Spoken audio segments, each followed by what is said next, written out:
देख रहे हैं गेम ऑफ वोट्स।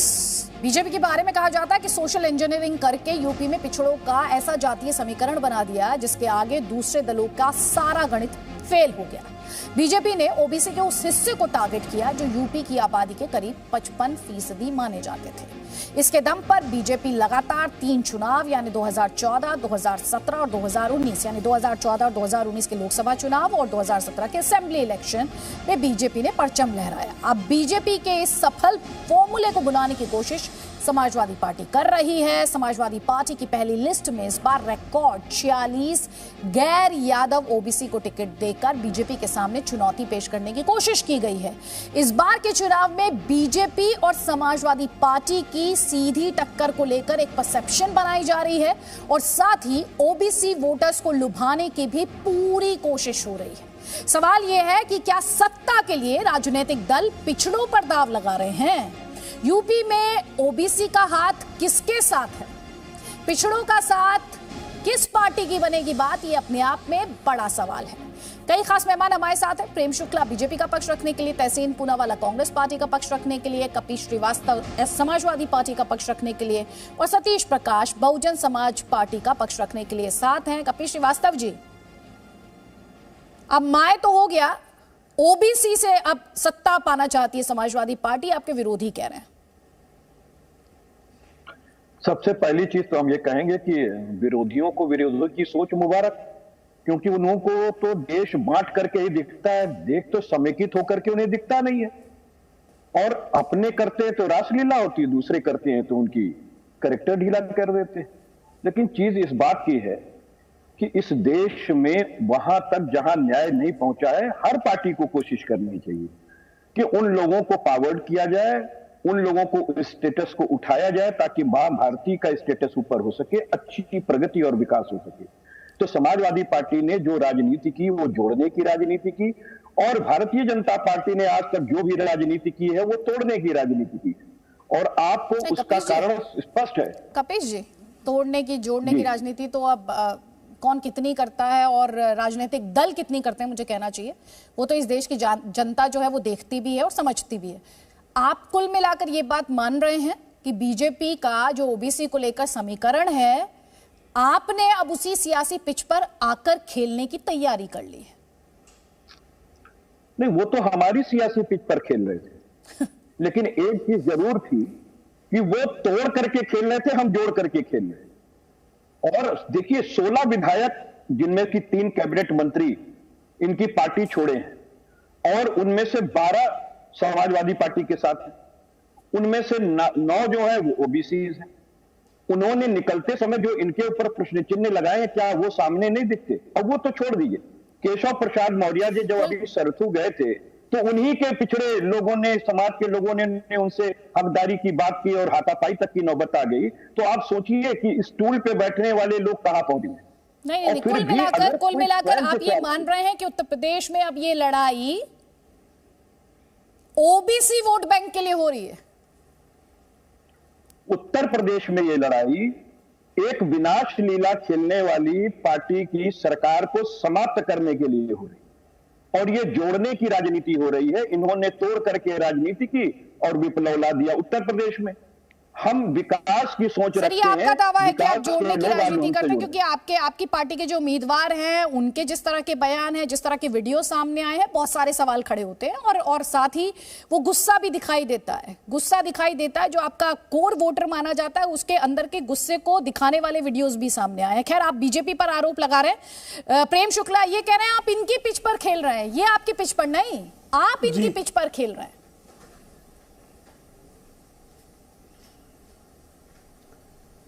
देखिए, भारतीय जनता पार्टी तो हमेशा से सबका साथ, सबका विकास, सबका विश्वास, सबका प्रयास की बात करती है। लेकिन जिनके कार्यकाल में लौ जिहाद करने वालों को मजहब के आधार पर छोड़ दिया जाए, जिनके कार्यकाल में जुमे के दिन होली पड़ जाए तो होली उत्सव बंद करा दिया जाए, जिनके कार्यकाल में दंगा पीड़ितों को मुआवजा उसका मजहब देख कर दिया जाए, तो ऐसे लोग तो इस तरह की बातें करेंगे क्योंकि वो विभाजन की बातें करते हैं। क्योंकि उनके प्रत्याशी नाहिद हसन कहते हैं कि हिंदू दुकानदारों के यहां से सामान मत खरीदो, हिंदुओं का बहिष्कार करो। जो हिंदुओं का बहिष्कार करने की बात करे वह इनकी दृष्टि में आदर्श व्यक्ति है और वही समाज को जोड़ने का काम कर रहा है। नहीं, लेकिन प्रेम जो शुक्ला जी, प्रेम शुक्ला जी, जो कि कपिल श्रीवास्तव कह रहे थे आपकी पार्टी से जो ओबीसी चेहरे थे जो चले गए, क्या ये माना जाए उनकी भरपाई करने की कोशिश आप आरपीएन सिंह से कर रहे थे? देखिए, इनकी जानकारी के लिए बता दें कि भारत को प्रथम पिछड़े जात से आने वाला प्रधानमंत्री भारतीय जनता पार्टी ने दिया है, जिसने देश को अगड़ा बनाने के लिए 24 गुणा 7 काम किया। ऐसा प्रधानमंत्री हमने दिया है। उससे बड़ा पिछड़ी समाज का चेहरा और कोई हो सकता है क्या, जो भारत के भारतीयों के दिल में विराजता हो और कभी भी जो है वो अपनी जाति का कार्ड न खेलता हो, बल्कि समग्र भारत के विकास की, समग्र भारत को जो है वैभवशाली भारत बनाने के लिए स्वयं को समर्पित करने वाला व्यक्ति, जो अपने राजनीतिक जीवन के संवैधानिक पद के 20 वर्षों के कार्यकाल में बिना अवकाश लिए सतत कार्य करते हुए बीच में क्यों नाम इनका कपीस है? ये शाखा मृगों की तरह मोदी जी तो हकमारी कपीस जी, आप शाखा मृगों की तरह हरकत क्यों कर रहे हैं?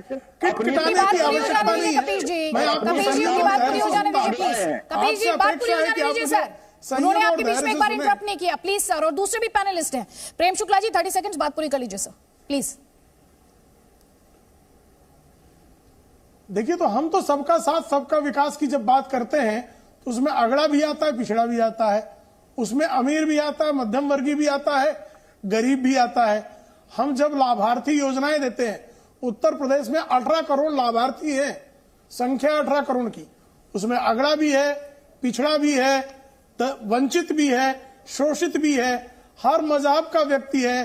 किसी का बौद्ध धर्म है, सिख है, ईसाई है, मुसलमान है, हिंदू है, किसी की जाति, धर्म, गोत्र, पंथ देखकर हम कोई योजना उसको नहीं पहुंचाते हैं। जब हम मकान देते हैं तो सबको देते हैं, राशन देते हैं सबको देते हैं, शौचालय का निर्माण होता है तो हर किसी का होता है, सौभाग्य योजना के तहत बिजली मिलती है। लेकिन आपकी पार्टी पर यह आरोप लगते हैं कि सर आप मुसलमानों को टिकट नहीं देते। आपके विरोधी आपकी पार्टी पर यह आरोप लगाते हैं कि आप मुसलमानों को टिकट नहीं देते, लेकिन आपने ओबीसी मुसलमान हम राज्यसभा भेजे हैं, कोई और पार्टी भेजी तो बता दीजिए अदिति जी। ठीक है, ठीक है। तहसीन पूनावाला, आरपीएन सिंह का जाना और ये जो सियासी पिच जिस पर समाजवादी पार्टी और बीजेपी बैटिंग इस वक्त कर रहे हैं, उसमें कांग्रेस पार्टी का है। अदिति जी, सबसे पहले तो मैं आपके शो पे आपके दर्शकों को एक चीज बता दूं कि जो बीजेपी के प्रवक्ता है, दोबारा से उन्होंने गलत 2 चीज बताई। एक, सबसे पहला ओबीसी प्रधानमंत्री इस मुल्क के देवेगौड़ा जी थे। वो सबसे पहले ओबीसी प्रधानमंत्री थे। देवेगौड़ा को तो गिनते नहीं, क्योंकि आप ओबीसी के आपके उसमें आते ही नहीं, आपकी संख्या में। ओबीसी का आप लोग उपयोग सिर्फ राजनीतिक लाभ के लिए करते। दूसरी चीज, आप मुझे प्लीज अदिति जी बता दीजिए कि किस दिन जुम्मे के दिन अगर होली आई थी तो उत्तर प्रदेश या इस मुल्क में कहीं पर होली को बैन किया गया? इसका कोई भी तथ्य आपके पास होगा कि होली को इस मुल्क में बैन किया गया? 2015 की होली को बैन किया गया। भेज देता हूं, 2015 की होली। तो 2015 में केंद्र में नरेंद्र मोदी जी कर क्या रहे थे? नरेंद्र मोदी जी कर क्या रहे थे केंद्र की सरकार? होली एक नेशनल हॉलिडे है, स्टेट की हॉलिडे नहीं है, नेशनल हॉलिडे है। अरे सर, कुछ नेशनल हॉलिडेज होती है, कुछ स्टेट हॉलिडेज होती है। होली एक नेशनल हॉलिडे होती है, यह भी आपको पता नहीं। चैनल पे राज्य कानून व्यवस्था राज्य का जिम्मा होता है।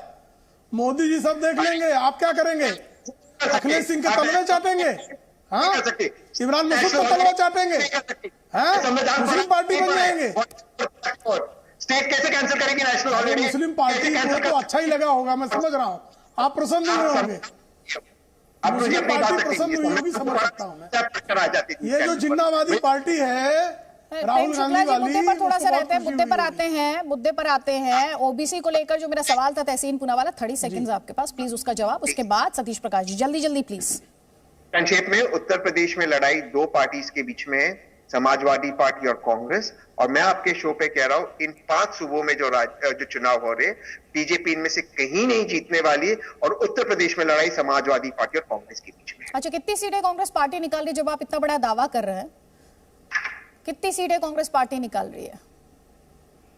कांग्रेस पार्टी सरकार उत्तर प्रदेश में सरकार बनाने की बेहद करीब रहेगी, और उत्तराखंड, गोवा मैं कांग्रेस की मैं आपसे सरकार उत्तर प्रदेश को लेकर सवाल पूछ रही हूँ। तहसील उत्तर प्रदेश में सरकार के बेहद करीब रहेगी, सरकार बनाने के बेहद करीब ठीक है। आप ये दावा करें सतीश प्रकाश जी, तो कांग्रेस सरकार बनाने जा रही है, या तो कांग्रेस सरकार बनाने जा रही है ओबीसी पर, बीजेपी और एसपी बैटिंग कर रहे हैं। बहन जी कहाँ है? नहीं देखिए, बहन जी को जहां होना चाहिए वहीं है। बहुजन समाज पार्टी को आमतौर पर दीदी जी देखिए, एक बात सुनिए, इन चुनावी सर्वों की बात मत कीजिए। भारत के चुनावी सर्वों के इतिहास में आज तक बहुजन समाज पार्टी ने 4 बार सरकार चलाई है, 1 बार स्पष्ट बहुमत की सरकार चलाई है। किसी भी सर्वे में बहुजन समाज पार्टी को हमेशा 2, 4, 5, 6 यही उसका गणित है। देखिए, उसका वोटर कुछ अलग तरह का, उसका मिजाज कुछ अलग तरह का, वो इन सर्वे के ऊपर विश्वास नहीं करता। उसको वोट देनी है तो वो वोट वही देगा। और देखिए, हम अभी पिछड़ों की बात कर रही थी। बहुजन समाज पार्टी का ये मानना है कि सामाजिक न्याय की लड़ाई कभी भी राजनीति की पिच के ऊपर नहीं लड़ी जाती। सामाजिक न्याय की लड़ाई के अंदर सिर्फ सत्ता परिवर्तन विषय नहीं है। सामाजिक न्याय की लड़ाई के लिए व्यवस्था परिवर्तन की सोच होना जरूरी है, और बहुजन समाज पार्टी एक राजनीतिक दल के साथ साथ एक व्यवस्था परिवर्तन का भी साधन है। अच्छा, तो आपने कितने ओबीसी को टिकट दिया है? आपकी तैयारी कितने ओबीसी को टिकट देने की है? हम सुनिए ना, हम आपकी पार्टी पर तो आरोप लग रहे हैं कि टिकट बिक रहे हैं, बेचे जा रहे हैं। देखिए अदिति जी, आप कोई भी आरोप लगा सकते हैं, आरोप लगाने में कोई दिक्कत थोड़ी है। तो आपके विरोधी आरोप लगा रहे हैं सर। सुनिए अदिति जी, जिस दिन से हम पैदा होते हैं उस दिन से हम लोगों के सवालों के जवाब देते हैं, और जीवन में हमारे सवालों का जवाब किसी के पास नहीं है। अगर एक सवाल पूछ लूंगा तो लोगों के कान खराब हो जाएंगे, लेकिन हम ऐसी बातें नहीं करेंगे। देखिए, उत्तर प्रदेश में चुनाव का पूछ लीजिए सवाल पूछ लीजिए सर, सवाल पूछ लीजिए, कोई बात नहीं, दूसरों के काम की चिंता आप मत कीजिए। देश आजाद हो चुका, इसको दोबारा कहीं ना कहीं धार्मिक गुलामी की तरफ धकेला जा रहा है, और देश के सबसे तथाकथित स्वघोषित पिछड़े व्यक्ति से यह सवाल पूछना चाहिए ना कि अगर आज पिछड़े छोड़ करके अगर बीजेपी को जा रहे हैं तो कुछ सवाल तो होंगे ना। अगर पिछड़ा वर्ग ये कह रहा था, देखिए बहुजन समाज पार्टी ने यह कहा कि अगर जब जातीय जनगणना की मांग तमाम पिछड़े वर्ग के लोग चाहते हैं और देश के प्रधानमंत्री भी पिछड़े वर्ग से आते हैं, तो जातीय जनगणना के आंकड़े जारी होने चाहिए। सर, आप जातीय जनगणना पर आ गए, लेकिन ये तो बताइए, बीजेपी से इतने लोग गए, इतने नेता गए, कोई आया आपकी तरफ उन बड़े नेताओं में से? उन्होंने जरूरत समझी आपकी पार्टी में आने की? ये जो तमाम जो पिछड़े वर्ग के जो लीडर्स है ना, जो हर पार्टी में दिखाई देते हैं, ये मान्यवर काशीराम जी की पाठशाला से निकले हुए लोग हैं, और ये सवाल के साथ हमने तैयार किए हैं। ये किसी भी दल में जाएंगे ना, स्वामी प्रसाद, बढ़िया है। आप ये कह रहे हैं कि काशीराम जी की पाठशाला से निकले, लेकिन अब उस स्कूल पर, उस पाठशाला पर इन नेताओं का भरोसा नहीं रहा। बहुत बढ़िया, बहुत सही आपने कहा। सतीश प्रकाश जी, मुझे इस डिस्कशन को यहीं पर रोकना होगा, इस डिस्कशन को यहीं पर रोकना होगा हमें, प्लीज। प्रेम शुक्ला जी, कपीश जी और तहसीन पूनावाला, बहुत बहुत शुक्रिया हमारे इस डिस्कशन में शामिल होने के लिए। लेकिन आप, उत्तर प्रदेश की जनता या 5 राज्यों की जनता, जब आपसे वोट मांगने नेता आए तो प्लीज जाति पर ना जाकर उनके काम की बात कीजिएगा। उनसे पूछिएगा, साफ हवा पानी आपको दे सकते हैं, रोजी रोटी दे सकते हैं, बिजली आपको दे सकते हैं, जो बुनियादी सुविधाएं हैं क्या वो आप तक पहुंचा सकते हैं? जो आपकी बुनियादी जरूरतों को पूरा करने वाली सुविधाएं क्या वो आप तक पहुंचेंगी? ये सवाल तो आप ही को पूछना है। और अगर आप चाहते हैं देश आगे बढ़े तो इसी तरह की राजनीति होनी चाहिए, ना कि धार्मिक और जातीय आधार की राजनीति। Presenting B News app available on Google Play and App Store. Download it now.